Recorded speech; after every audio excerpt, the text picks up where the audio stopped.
கன் shot பண்ணாங்க. கன் shot பண்ண அந்த வினாடியில எல்லாரும் போறதுக்கு ஒரு பிராக்ஷன் ஆஃப் செகண்ட்க்கு முன்னால உசேன் போல்ட் எழுந்திருச்சுட்டான். உசேன் போல்ட்ட மட்டும் டிஸ்குவாலிஃபை. முகமெல்லாம் வாடி தொங்கி போய் பனியனை கழட்டி போட்டான். தோத்திருந்தா கூட அவனுக்கு பரவாயில்லைங்க, டிஸ்குவாலிஃபைடு. அவனுடைய ஒரு சின்ன முட்டாள்தனத்தால அவன் டிஸ்குவாலிஃபை பண்ணப்பட்டான்.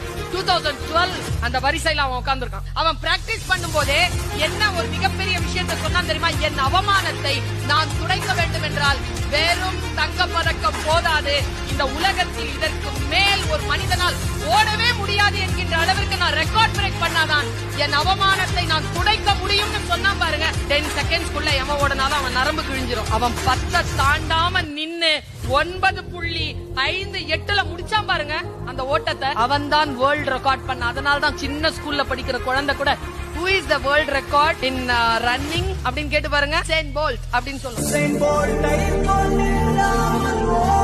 ஒரு வெயிட் லிப்டர் சாதாரணமா 80 கிலோ எடை உள்ள ஒரு ஆள் 80 கிலோ தூக்கலாம், ஒரு 100 கிலோ தூக்கலாம். ஆனா ஈரான்காரர் உசைன் ரேஷா சாதேங்கிறவர் 2000 சிட்னி ஒலிம்பிக்ஸ்ல 472 கிலோ தூக்கி இருக்கிறார். அது எப்படி?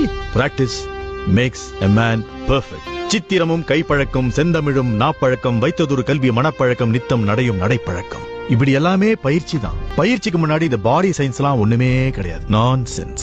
1958 மிகிர்சன் அப்படின்னு ஒரு 28 வயது இளைஞர் நீச்சல் அடிச்சே இங்கிலீஷ் கால்வாய கடக்குறான். பெரிய சாதனை. 30 வருஷமா அந்த சாதனையை யாருமே முறியடிக்கல. 13 வயசுல ஒரு சின்ன பையன் அந்த சாதனையை முறியடிச்சு கின்னஸ் ரெக்கார்ட் பண்றான். அவன் யார் தெரியுமா? நம்ம குற்றாலீஸ்வர். இந்தியாவிலேயே ரொம்ப சின்ன வயசுல அர்ஜுன் அவார்டு வாங்கினது அவன் மட்டும் தான் இன்னி வரைக்கும்.